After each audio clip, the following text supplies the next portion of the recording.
Hi, everybody. It's Leslie with the New Mexico Small Business Development Center.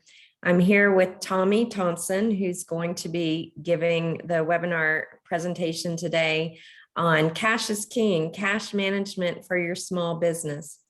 I want to tell you just a little bit about Tommy Thompson. He is a SCORE counselor who specializes in business and corporate financial planning and business valuation.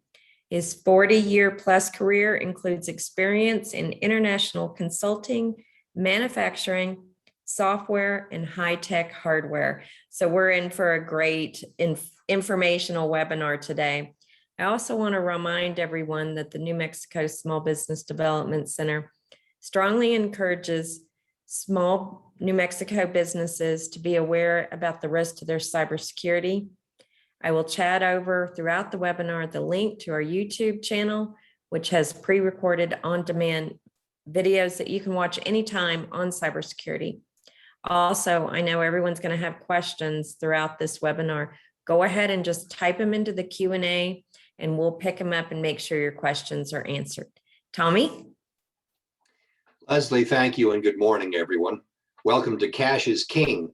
We're going to talk this morning about cash management for small businesses, and we're going to do one or two things additionally along the way.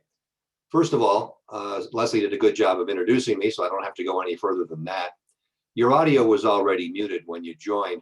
If you set your Zoom ratio to fit window on that menu bar you see at the bottom of your screen, you can then see the type on some of the slides, which is a little bit smaller than you might see otherwise, and especially on our cash forecasting example.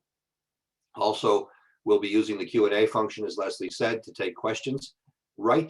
If you would do this for me, write your related slide number down along with the question, and we can go back to that slide if we need to.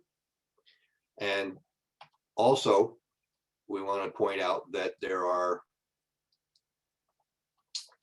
several other things we're going to address today.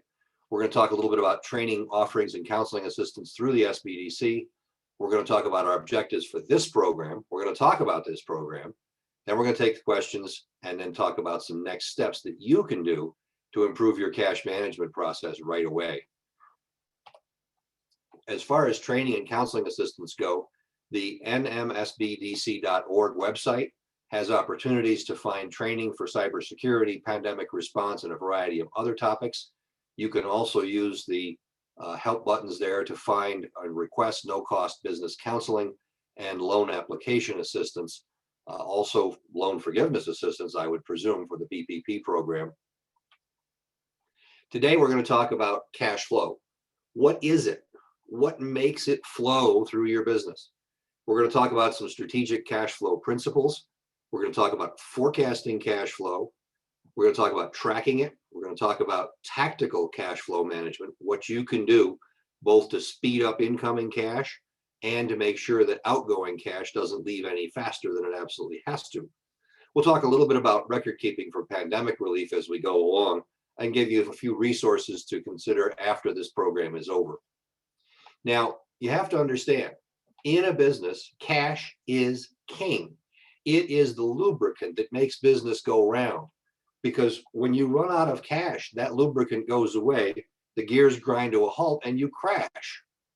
So cash is one of the things that needs to be uppermost in your mind, right up there along with selling to existing customers, acquiring new customers, streamlining your operations, and finding new ways to save money when you operate. Keeping cash moving into the business and making sure it doesn't run out of the business before it has to is the essence of cash management. It needs to be right up there at the top of your mind. So first of all, what is it? I like Yogi Berra's definition, which is, and they pay in cash, which is just as good as money.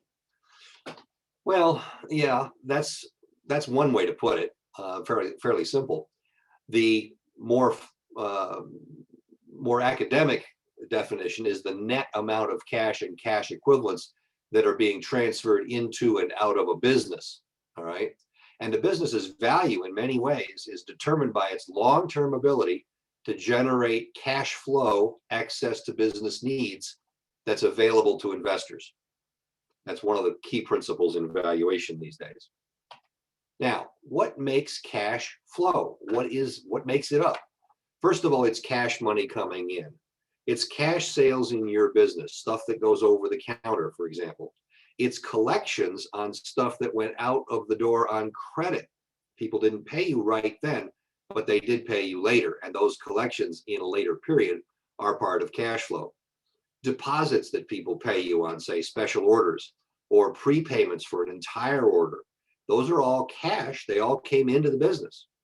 And you want to make sure that they are counted in your cash flow. Other than things that affect your profitability, pandemic relief loans and grants, okay, the PPP, the EIDL, which you've probably heard of, the city of Albuquerque grants, state grants, those pandemic relief payments are cash. They came into the business. They're part of cash flow. They're not part of your profitability. And we'll talk about how you distinguish between the two in a little while. Also, bank loans, owner loans, money from family and friends, however it comes in, whether it's a loan or an equity interest in the business, which I don't recommend. That's cash. That's cash coming into the business. Not part of profitability, but still cash. Cash going out, money going out, your payroll every week, the benefits payments you make, the tax payments and withholdings you pay on behalf of your employees, payments against your accounts payable where people have extended credit to you. You got the goods or the services, but you haven't paid for them yet. When you pay for them, that's cash out. Rent to your landlord, operating expenses of all kinds that went out in cash through a check or real money in the current period. All right. That's all part of profitability. Repayments of bank loans, the principal part of bank loans, is not part of profitability. Purchasing capital equipment, that's equipment that's going to last more than 1 year. Owner draw, the owner taking money out of the business, whether that's his compensation or to buy groceries or to reinvest in other businesses. Money going out the door to family and friends, paying back their loans to you, or dividends if they're equity partners. Those are not part of profitability, but they are part of your cash flow. Now, as I said, cash flow is different from profitability. There are more sources of cash coming in. There are more uses of cash going out. All right. But that is what we're measuring today. We're measuring cash, not profitability. It's important to keep those two distinct. Now, what isn't part of cash flow? Well, when you make sales on credit, does any money come into the business? No, it just the goods go out. The customer promised to pay you in 30 days. When he pays you, it's cash flow, but not until. Similarly, your purchases that are made on credit, where you get the goods now and promise to pay later, that goods coming in is not cash flow out. It's the actual payment that you make 30 days from now, if you're in compliance with those kinds of terms, that makes cash flow. Now, as a basic strategy, the thing you have to do and know about cash flow management is you have to work at it. It has to be one of the prime things in the top of your mind, right up there along with new customers, right up there along with sales to existing customers, right up there along with evaluating competition, right up there along with streamlining your operations. You have to work at it. It has to be at the top of your mind. Now, to start with, in order to have some idea of what you should be getting, you need to forecast your cash flow. You need to look out, and I tell clients to look out 12 months on a rolling basis. So you're going to update this every month and forecast your cash flow. We have a tool for you to do that, and we'll talk about that in a minute. Against that forecast, you need to track your cash flow, okay? Most modern accounting systems that are based on computers can pull a P&L statement, and a balance sheet, and a cash flow statement most anytime you ask them to. If you do that each month and compare it to your forecast, that helps you understand what has changed since you forecast something and what kinds of steps you may want to take to try and change the actual result to better match the forecast, or alternatively, change the forecast to better match the actual conditions that are pertaining out there. Because you make assumptions when you forecast, you track and revise that forecast based on actual experience. Now, the two other things you want to do You want to speed up cash coming in, accelerate your cash in, and you want to slow down your cash out. Notice the question mark there. A lot of people are going, yeah, it's easy for me to say, but how do I do that? And we'll talk about some tactical ways to slow down your cash going out. It depends a lot on communication, and communication depends on information. Information depends on data. That's why your forecast and your tracking against your forecast are so important, because you're going to use those to effectively communicate with the stakeholders in your business about your cash flow. Now, the first thing I talked about was forecasting. And forecasting is the basis for the information you have to talk to people about your cash flow, to try and get money in, to slow down money going out. And it begins with the idea that you have a certain amount of cash in the bank right now. What's my cash right now? That's the line we start at. What's my cash flow at the start of this month? Now, during this month, what's coming in? Why is it coming in? When is it coming in? All right. And that looks a lot like your profitability forecast, which we'll get into in a minute. But as I said earlier, there are other sources for cash. Similarly, cash, what's going out? What's going out when? Why is it going out? Those are all questions and assumptions you're going to make as to the cash moving out of your business. And of course, what you have now plus what comes in less what goes out is what you're going to have at the end of the period. All right. And that becomes the start of your next period's forecast, because that's what you think you'll have at the start of the next period. All right. And this is just a very simple way to look at cash flow forecasting. What is it now? What's coming in? What's going out? And what will you have when it's over? Now, fortunately, people have done this sort of thing for quite a while, so we don't have to reinvent a cash flow forecast from the beginning. This template model for forecasting cash came from the book Never Run Out of Cash by an author named Philip Campbell. I've got a reference to where you can find that book later on. And we start out with a section of this model, which is in 4 sections. And it starts out with that line right up there that I talked about. You can see where the cursor is going, the beginning cash balance. I've only included the first 6 months here so that the type is large enough for you to look at on screen.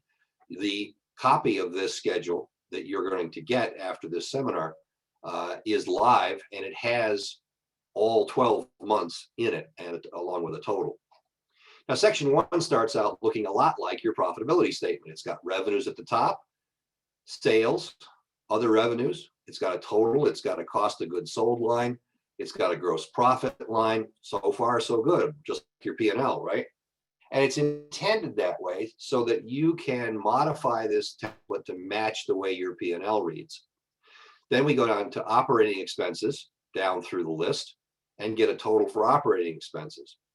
Now, when we subtract gross profit, when we subtract operating expenses from gross profit, we get normally our pre-tax operating profit. But here we're a little bit different because we have not included several things. We haven't included interest expense. We haven't included tax expense. We haven't included depreciation or amortization. Depreciation is how we write down hard assets. Amortization is how we write down intangible assets. Okay. This is known as EBITDA, earnings before interest, taxes, depreciation, and amortization. And it's something that a lot of corporate financial analysts use as a proxy for cash flow, all right, for the cash flow into the business that's being generated by the business's operations, I might say. Now, we go on from there, and now we account for our interest expense because we account for it as debt service, both principal and interest. But here, it's not just the interest, it's all of the cash that moves out for debt service, both the principal and the interest. And in this case, it's $1,100 a month for the period of our thing. The guy's got a fixed rate, fixed payment note, and there's the $1,100 a month that's going out of the business. In section 3, we account for capital expenditures that will later give rise to depreciation. Because depreciation isn't a cash item, we're not saving it up somewhere, we're just recording it in our financial statements. We don't worry about depreciation. This is cash flow. And here we're only talking about those things where cash moves out the door to pay for capital equipment, for example, long-lived equipment, stuff that's going to last a while. Okay, and it's cash going out, so it's part of cash flow. We go from these two sections on to the last section, which is other cash flow items and timing differences. Is the name of the start of this. Here, we're making adjustments for the fact that we have timing differences between when we account for things and when the cash actually moves. For example, in this case, our cost of goods sold was already in inventory when it went out the door. We had already paid for it. So we add that back because it's not a cash item, really, it's an accounting item. And we deduct against that our costs of manufacturing incurred in that period. And at a minimum, if you're in a retail business, they're inventory purchases, cash going out the door for inventory purchases, okay? We could add to that in a manufacturing environment, we could add to that manufacturing payroll, manufacturing overhead paid in cash, and that sort of thing. But at its basics, inventory purchases is what we're going to want to deduct. Now, similarly, we made sales not only in cash, but also on credit. And if you're like many businesses, most of your sales might be on credit. In this case, we then are going to deduct those credit sales from our cash flow, and we're going to add back the cash we got from actual sales during the month and collections on accounts receivable that arose from sales in prior months. All right. And in this case, we're going to deduct $15,000 and we're going to add back $14,500. And that plays out across the 6 months. Similarly, although tax expense arises when we have an accounting profit, we don't actually make the payments at the time we record the profit. We typically make them on a quarterly basis, right? Estimated income tax payments. And that's what's reflected in the next line. We've got $3,000 out the door in January. We've got $2,500 out the door in April. That's our estimated tax payments for the first half. Now, the next line is changes in our accounts payable level. This is accounts payable on the balance sheet. And if accounts payable goes down, it's because we paid more cash, right? Then we got new payables. Similarly, if it goes up, then we got more goods that we haven't paid for yet. And that's a positive to cash flow. So if we paid it down, it's a negative to cash flow, cash out the door. If it rose, then it's a positive to cash flow, cash in the door, in effect, or the economic value of it. There's a couple other lines there for you to modify to your own needs when you set this up. But that all comes down that the sum of the items at the bottom line of sections 1 and 2 and 3 and 4 is your net cash flow for the month. In this case, we got $905 of net cash flow in the door during January. And we added that to our $10,000 cash start. We started with $10,000. See that? We add $905 to that. And that's an ending cash balance of $10,905. And that, amazingly enough, is our starting balance for February, $10,905. We repeat the whole process again and come to the end of February, where turns out we got $4,700 worth of net cash flow in the door. And we add that to our $10,905 and we get $15,605. That continues all the way across. This is a wonderful example for the business involved because they generated cash flow every month.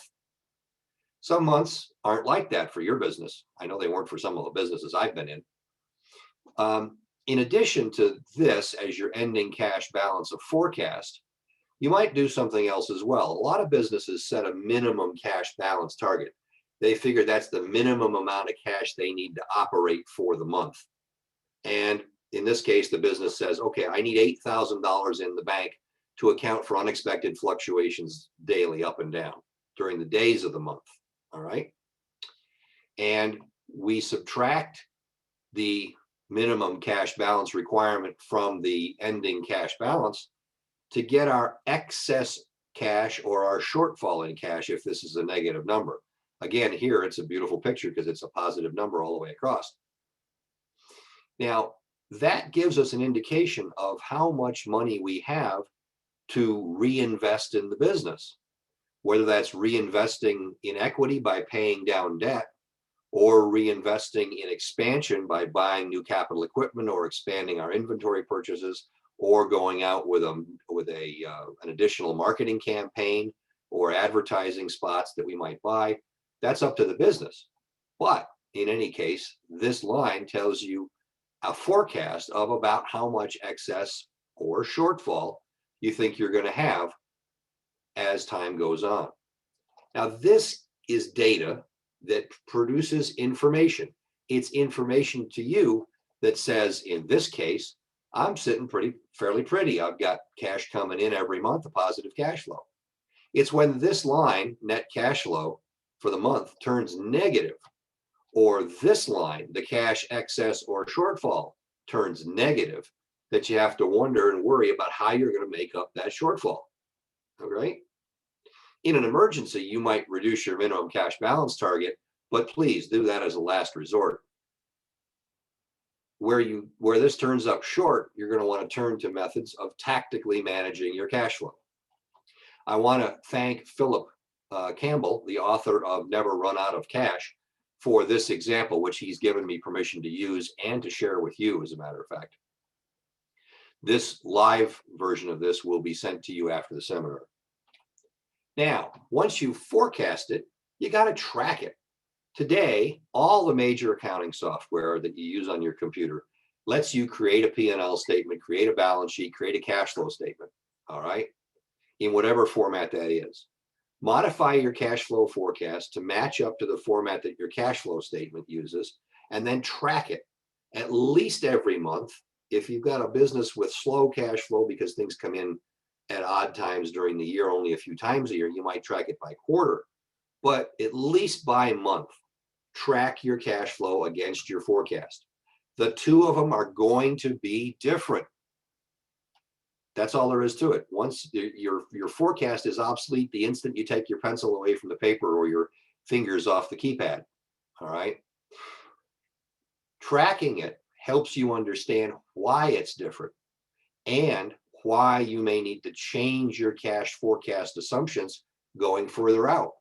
Or it explains, or it helps you understand why it's different, and maybe it's just that month or that period or some glitch in that month that means you don't have to change your assumptions going forward, but you do have a difference, and you want to understand what that difference is because it changes the amount of excess cash or shortfall that you have on your bottom cash flow line. Now, in an emergency, this all goes out the window. In an emergency, you track this every day or every week at the worst, because you want to make sure that you are tracking somehow to what you thought you were going to have, and that your cash is or isn't coming in, so you have more time to react, more time to contact your banker, more time to contact your rich Aunt Edna, more time to contact your customers to see if you can sell them some more and get some cash with orders in the door. All right. I was in a business in the 80s once where we tracked our marketing campaigns day by day because they were done through direct mail marketing. This is what life was like before the internet. And we knew from experience about when orders would start happening after one of those campaigns was given to the post office to mail. And our marketing department would track what they thought was going to happen against what actually came in every day. And that way they could warn upper management of excesses or shortfalls depending on what was expected for that program. And we dropped probably 6 or 8 or 10 of these a year. There was only 1 or 2 months where we didn't have something new in the mail to our existing prospects, the ones that had raised their hands and said, send me more information. All right. Now, once you've gotten the forecast in place, once your accounting system is ready to produce your tracking reports and you've had a chance to look at them together, Now you talk about what you can do to make those reports look better, what you can do to accelerate your cash flow coming in. And the first thing you do is to sell to your existing customers. Analyze your existing customers, or tell your salespeople to. Find out what they've bought. Call them up. Offer them more of the same. Offer them more related products that help their major purchases work better. But keep in touch, communicate with them. And when you do that, offer them deals if you have to increase your cash flow. Profitability is not the issue here, it's cash flow. So if you want to get in fast payment, for example, you might offer your customer a price discount for a fast payment, pay in 10 days instead of 30, or even better yet, a bigger discount for cash with the order. All right. Because communicating with them and seeing if they're willing to maybe order their next quarter's content or next quarter's quantity sooner in exchange for paying you sooner, that might fix a cash flow problem that you have. You also, however, want to make sure you continue spending your money on marketing and prospecting. Marketing is getting people to raise their hands, say, send me more information. Prospecting is actively going out to those people or getting those people to raise their hand or getting those people to convert to becoming customers. All right. All of that you need to do because you need new customers. Your existing customer base will erode over time. People die, they retire, they find a competitor that they like better, their cousin goes in the business. So your existing customers will fall away after a while, especially if you don't talk to them very much. So talk to them, offer them deals. That will help speed up your cash coming in.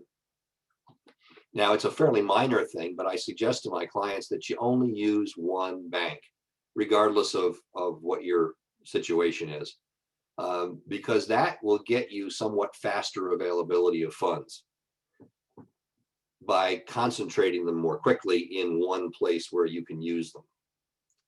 Finally, to accelerate your cash flow in, borrow. Look at what you've got outstanding in, say, accounts receivable, okay? Look at what you've got outstanding in inventory that you've already invested in. See if you can borrow against that, but match the type of loan to what it's paying for. Things that churn quickly, like inventory and accounts receivable, those are ripe for what's known as a revolving line of credit with a bank. And that's a short term, you can pay it down or draw it down, depending, with no penalties and no additional paperwork, up to the limit of the loan, of the line. All right. And that can help you support your receivables and bridge the gap in time between when the goods went out the door and when you get paid for them. Similarly, if you got a capital purchase or a new machine, a new car, vehicle, you would match that and its time frame for being useful to, say, a term loan for a 5-year loan on a vehicle, say a 7-year loan on a machine, things like that. But that brings cash into the business so you can fund that expansion purchase, that expenditure, without, let me call it, impairing the amount of cash you have to operate. Now, other things you can do to accelerate cash: collect your receivables faster. Right. It's easy for me to say. If you apply professional collection techniques to your receivables and your customer population, you'll find that communicating with them helps keep you in the top of their mind. And when it comes time to decide who they're going to pay, just the fact of you having been in touch with them recently may swing that decision your way instead of somebody else's. Similarly, for your customers who are slow payers, you can tighten up credit requirements. You can reduce the open to buy credit line, for example, right? That encourages them to pay more quickly so they can keep buying from you, especially if it's something they have to have in their business. You can start taking your worst pay customers off of credit terms on your part and start taking credit card payments from them, right? I was in the computer hardware business back in the early 90s when there were lots of people building and selling PCs, desktop PCs. And in that business, in that industry at the time, a common credit term was cash on delivery, but with a company check, which would take a couple, 3 days to clear, right? But just taking a company check was considered extending credit. Because there were a lot of fly-by-nights in that business too, who would give you a check and maybe the check bounced. So they would also commonly in that business require a credit card with the order over the phone. Okay. Calling and following up, I mentioned that already. You need to call them to make sure, just having a professionally courteous conversation. Hi, how are things going? Our stuff's working for you. I see there's some invoices coming up. Do you expect to have any difficulty meeting those as they come due? That gives you information from your customers. It gives you information about the state of their businesses, the state of their industry, okay, that you can then use in your forecasting process, going back to your credit cash flow forecast rather. Also, you can use revolving lines of credit to speed up your cash going in. The goods go out the door, you draw down the credit line the next day for the amount of those invoices. The cash payment comes in, you pay down the credit line that day or the next after that for the amount of credit that related to those invoices.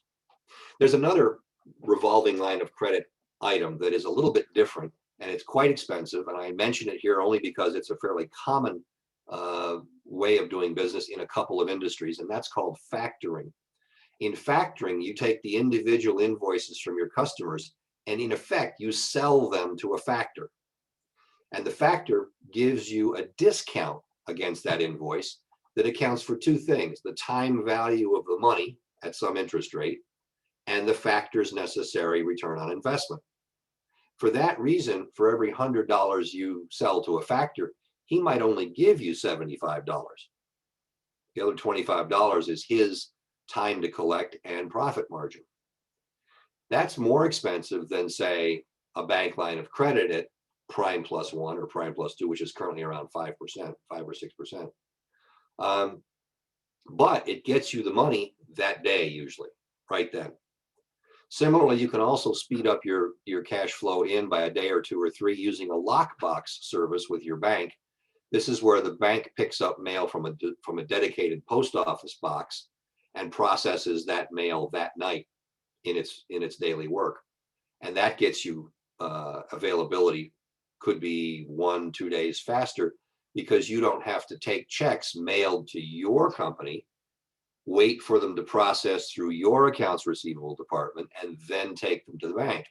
That could be a day or 2 or even 3. The lockbox, the bank processes it first, then all that payment evidence comes to you, and then your receivables people can process it after the fact. Now, what are we going to do to slow down cash going out? Slow accounts payable payments. Yeah, right. Something else that's easy for me to say, right? Just like with your customer list, you want to analyze your vendor list very carefully.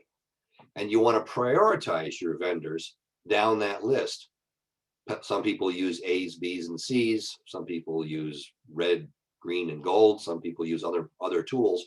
But in any event, you want to analyze the vendor list into those guys you've got to stay current with because they're critical to your continued business operation. Those guys that you don't buy from as often, that aren't quite as critical, that you can slow pull if you need to. And then finally, the guys that you buy from very rarely for non-critical kinds of things that you could afford to pay later if you needed to. In all cases, if you need to slow down your accounts payable payments, you need to call these folks. You need to communicate with them. You need to tell your story, right? And that includes sharing a narrative of your cash flow forecast with them, and then letting them know when you expect to be able to catch up, right? If you have to slow pull them and stretch from 30 days to 45 or 60 days, you want to be able to tell them when you expect to be able to bring that back into normal terms. Again, it's communication, using the information that you got from your forecast and your tracking system. That's what makes all this possible. Now, what else can you do? You can cut expenses. Again, that's easy for me to say. But just like analyzing your vendor ledger, you analyze your expense ledger very carefully. You analyze your payroll very carefully. You analyze your outsourcing opportunities very carefully. In all these cases, you will find things you can do without for a period of time. If you're in a company where, for example, you send your staff to training opportunities in different places, you might be able to suspend those, delay them for a while. You look at a payroll carefully and you look at who is doing what and who could do more for a limited period of time. As CFO of one company and chief operating officer of another, I've had to cut payroll. And it is the hardest thing in the world to say to a good performing employee that you no longer have a job for them. It's difficult. It's heart-wrenching. But it has to be done if your business is in a cash flow bind. It's not the first thing you do, but it is one of the things you have to consider doing. Similarly, when you analyze outsourcing opportunities, you make sure you understand the key place in your business cycle where you add value. How do you add value to your customer? All right. What is the critical, crucial, central feature of your business that does that? That you keep inside, that you keep doing. All right. But everything else is a candidate to outsource. Your accounting function, your accounting bookkeeping function, your human resources function, your finance function, almost everything that exists in a business outside that core value adding function can be outsourced these days, often at a cost that's something less than having a payroll position full time to take care of it. You have to compare the two. You have to do a cost benefit analysis, but it can be done. Finally, some things, yes, it will be painful, but we just have to do without, for now, certain kinds of things. And you have to identify them. They should make sure they're not critical to your value added process, but do identify them, do without them, and communicate to your organization's employees what you're doing without, why, and for how long you expect to do that. All right. Finally, when you're talking about cutting expenses, don't eliminate marketing.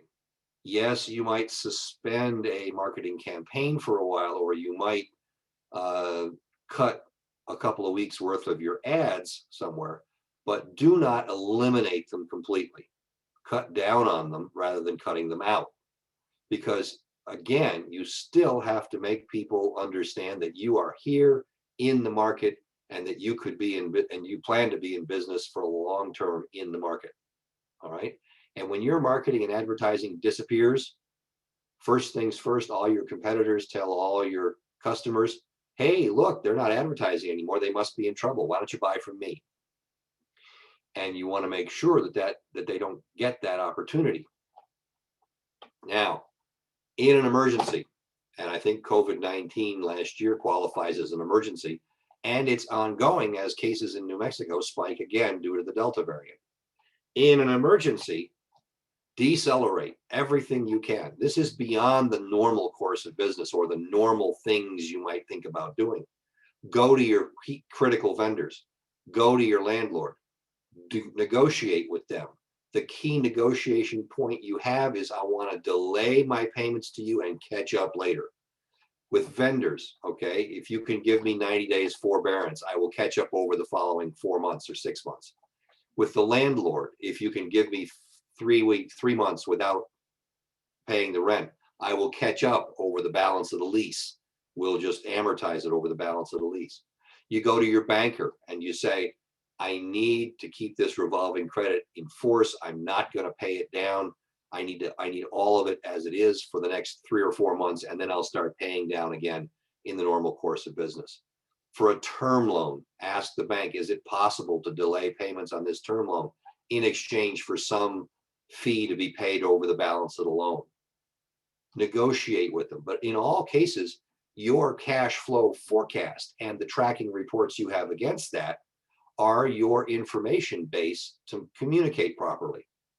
And you need to be willing to share those with your vendors, with your landlord, with your bank in the case of an emergency. Because an emergency is just that. It's an emergency. Nothing's happening. Nothing's coming in. Okay. How do we slow down stuff going out? Notice when I say decelerate here, I haven't talked about layoffs. I'm talking about a period of time that's short enough that laying people off wouldn't necessarily be terribly useful. All right. When you lay people off, you give them the opportunity to go find other opportunities. If you want them to come back to work, they have to understand that it's a very short-term layoff and that they can get through it along with you using unemployment insurance and the various unemployment supplements that have been posted. Accelerate your cash flow in an emergency. Call your customers. If you're in a service business, offer them a prepaid service contract. Maybe the deal is 14 months for the price of 12 or 13 months for the price of 12. If you're in a subscription kind of business, go out looking for prepayments against those subscriptions. Prepay 6 months, we'll get a 7th free. Okay.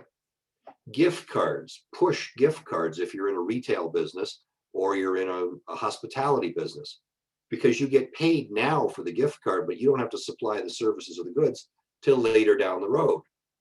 If you do business on contracts with people, ask for a contract advance. It's not out of the question. It's not out of line, because you may, in new contracts, be incurring some costs before you actually start the service. Okay. Similarly, go look around for disaster and pandemic relief loans and grants. Look hard. Use Google. Apply early, apply often, and apply to as many different places as have those loans and grants available. All right. Everything you can should be focused on accelerating the cash in exchange for something to happen later that you're obligated to do. All right. Now, all of the programs that have been talked about, the PPP program, the Economic Injury Disaster Loan Program, state grants, city grants, federal grants to the extent that there are any, all of them have specific requirements. They want you to spend the money on the things that they intended you to spend it on, and in the manner they intend you to spend it. You have to look at each of those programs and say, what is this program for? What do I get to spend the money on? I tell people to establish sub-accounts to reflect the in cash and the out cash for applicable to each loan or grant, because you have to be prepared to be audited. You have to be prepared to come up with not only your bookkeeping records based on your original entries, you also have to be prepared to come up with the underlying payroll records, the underlying leases, the utility bills, the vendor invoices, some evidence of your responsibility for a payment and your receipt for having paid that responsibility. All right. That record keeping is vital, because without it, for example, the payroll protection program loans are absolutely forgivable, 100% forgivable if you spend the money properly. You need records to prove you spent the money properly. And that's what you want to be sure about. You want to keep those records. Work with your CPA or your bookkeeper, especially, to make sure that every program you take advantage of has in itself the opportunity for you to keep the proper records, and then set up that record keeping and keep those records. There's nothing worse than having to pay off a loan that you could have had forgiven completely. Now, I've listed some resources on this slide. I'm not going to go through it in detail. There are other places for you to go to look at articles and ideas about cash flow management. The third item I'm going to point out, the website neverrunoutofcash.com. Philip Campbell's book and the companion audio CD lay out a detailed approach beyond what we just talked about in that forecasting template to taking control of your cash flow. I highly recommend it. Also, there are COVID-19 specific business resources put out by the New Mexico Department of Health, the Occupational Safety and Health Administration, OSHA, the CDC, the Centers for Disease Control, and so on. I won't go through these in detail, but again, the links are there in the copy of the slides that you'll receive following the program.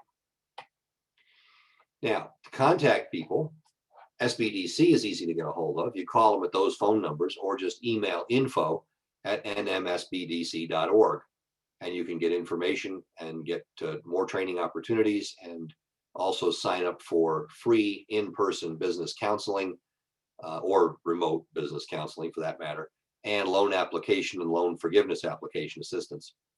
The SBA, I understand, is very, very busy these days.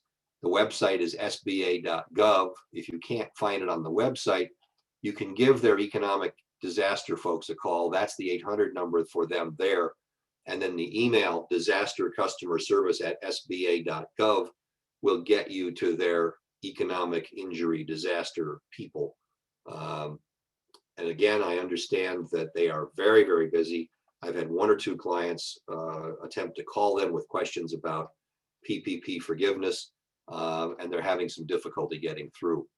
So be aware, just be aware of that if and when you decide to go there. Now, again, I want to acknowledge Philip Campbell and his book, Never Run Out of Cash. The National Federation for Independent Businesses and Inc. magazine also contributed material that had been incorporated in this seminar today. And finally, the SCORE Association's Albuquerque chapter, of which I'm a member, is a partner with SBDC in this whole area of training for cash flow management. With that in mind, I'd like to open it up for questions. Leslie, do we have any questions from the assembled multitude? We do not have any questions right now, and I'm going to give everyone a minute to either raise your hand or type in any questions. I want to remind everyone what's coming up, because we have a lot of no-cost webinars, and we do have Tommy next Tuesday. So if you go home, or you're probably at home, I don't know, maybe the office, but the handout will be emailed to you. It's also on the website. If you have any questions, you can come back next week and we can pick up those questions. Also, we have cryptocurrency coming up. We have a bilingual session on accessing financial resources coming up. We have a lean business canvas with Vic Bernaclaw today. That's going to be about, how to start a business, getting the draft ready. Also, again, Tommy's coming up again with Cash is King and Secrets to Selling Ads. We have some stuff coming in the chat. Let me check it. Do you send out notifications for upcoming seminars? Yes, we do. I will make sure that you get the emails. They come out twice a month. They're also on our website. You can sign up at any time, Mike, to get into any of the webinars. If you have any problems, of course, email me and I'll help you. Also, Andrew says to Tommy, thank you so much for this. So he definitely enjoyed it. Andrew, you're very welcome. Oh, here we go. Another, oh gosh, we got stuff coming in. One other question. Do you have a platform for networking for people part of this group or beyond? Mike, what you want to do is you want to go to nmsbdc.org. Wait till you get the follow-up email, because you're going to have a lot of links and resources in there. We can get you with a local counselor in your area. It's not one and done. They can help you every step of the way in your business. We'll send you those resources over for you. And then a question has come in. Let me check that. Oh, David says, excellent presenter, easy to understand and presenting top level and detailed information effectively. Look forward to receiving the resource slides. Well, Tommy, you're on your game today. David, thank you very much. I appreciate it. Yeah, Mike says, thanks. This was great. All right. If that's everything, Tommy, I am going to if that's all the questions, then we can move along. Okay. I want to thank everybody for your attendance today, and also point out that by way of what's next, you can take what you found today here and go off and start doing it yourself. Don't put it off. Go back, start today. Start working on your cash flow forecast today, because we're right at the start of August now. You can forecast out through July of next year, and start doing it, start tracking it, start keeping it in the top of your mind, and start talking to your vendors, customers, and stakeholders. With that, I will once again point out the nmsbdc.org website for further training, business counseling, loan application assistance, links to a variety of other resources as well. I would also point out that when you get further materials after this presentation, you're going to receive a survey link. I do want you to go ahead and complete that survey. Your comments on that survey and your reactions help me shape this presentation for future attendees. I thank you very much for returning that survey. It's very important to what I do next. With that, I want to thank everybody for coming. That's the end of our program today. I hope you've enjoyed it, and I look forward to presenting it again. And feel free to come back if you need to and ask more questions. Thanks very much, everyone. Thank you. You guys have a great rest of your week. See you next time.